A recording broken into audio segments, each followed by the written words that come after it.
नमस्कार। क्रिकेट के मैदान पर देखिए रिकॉर्ड तो बनते टूटते रहते हैं ना। लेकिन आज हम जिस कहानी की बात कर रहे हैं उसने तो खेल की सारी हदें ही पार कर दी। ये एक ऐसे मैच की कहानी है जिसके बाद मिले एक शाही इनाम ने सच में पूरी दुनिया को हैरान कर दिया। तो ये सिर्फ कोई स्पोर्ट्स न्यूज़ नहीं थी।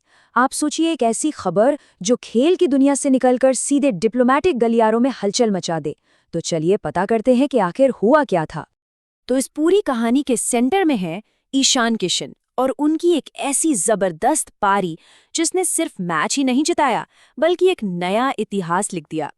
तो देखिए, जगह थी कोलंबो। मौका था टीबीएस वर्ल्ड कप 2026 का। और मुकाबला भारत बनाम पाकिस्तान। मतलब हाई वोल्टेज ड्रामा तो पक्का था। भारत ने पहले बैटिंग करते हुए 176 रन बनाए और फिर पाकिस्तान को सिर्फ 114 पर ही रोक दिया।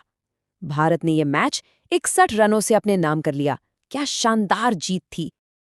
और इस जीत का हीरो कौन था? एक ही नाम, ईशान किशन। उनकी 77 रनों की तूफानी पारी ने तो सच में मैच का पासा ही पलट दिया था। ये सिर्फ 77 रन नहीं थे, बल्कि ये तो एक तरह का धमाका था। सोचिए, सिर्फ 40 गेंदें और उसमें 10 चौके और 3 लंबे लंबे छक्के। मतलब पाकिस्तानी बोल गेंदबाजों को तो समझ ही नहीं आ रहा था कि हो क्या रहा है। सच में एक मास्टर क्लास पारी थी ये। लेकिन रुकिए, असली कहानी तो मैच खत्म होने के बाद शुरू हुई।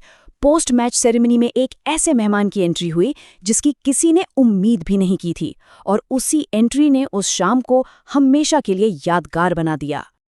जैसे ही अवार्ड सेरेमनी शुरू हुई, सबकी नजरें एक जगह जाकर टिक गईं।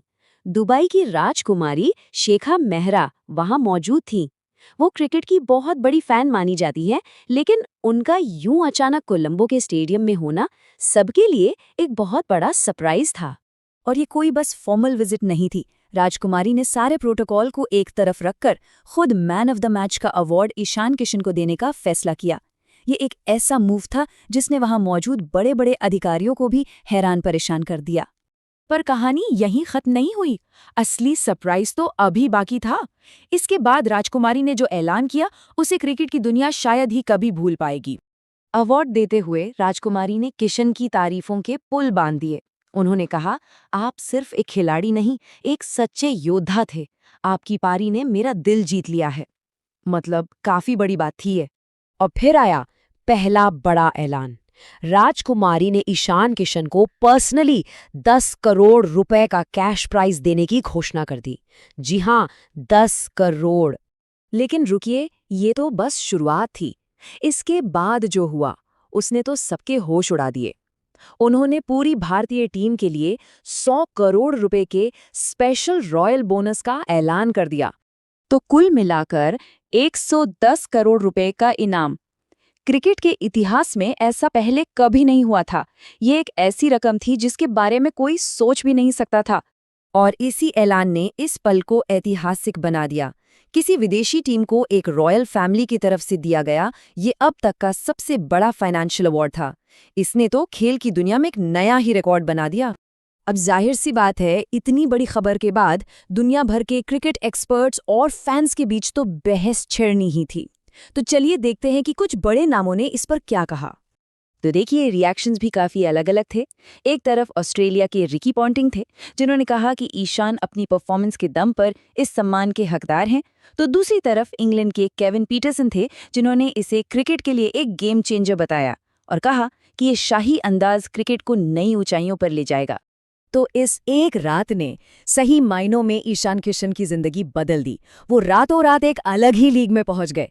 सवाल ये है कि क्या इस घटना ने उन्हें एक नया ग्लोबल सुपरस्टार बना दिया? बिल्कुल। इस एक घटना के बाद ईशान किशन सिर्फ एक क्रिकेटर नहीं रहे। उन्हें टैग्स मिलने लगे। एक उभरता हुआ ग्लोबल सुपरस्टार, क्रिकेट का नया ग्लोबल ब्रांड।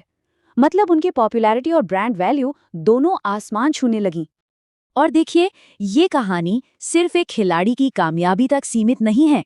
इसे एक बड़े पैमाने पर देखा गया कि कैसे ग्लोबल स्पोर्ट्स की दुनिया में भारत का दबदबा बढ़ रहा है और कैसे भारतीय खिलाड़ियों की अपील अब दुनिया भर में है। तो आखिर में एक सवाल बचता है कि इस टूर्नामेंट को किस चीज के लिए ज्यादा याद रखा जाएगा?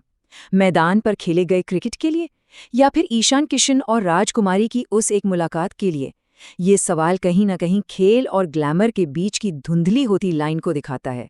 सोचने वाली बात है ना?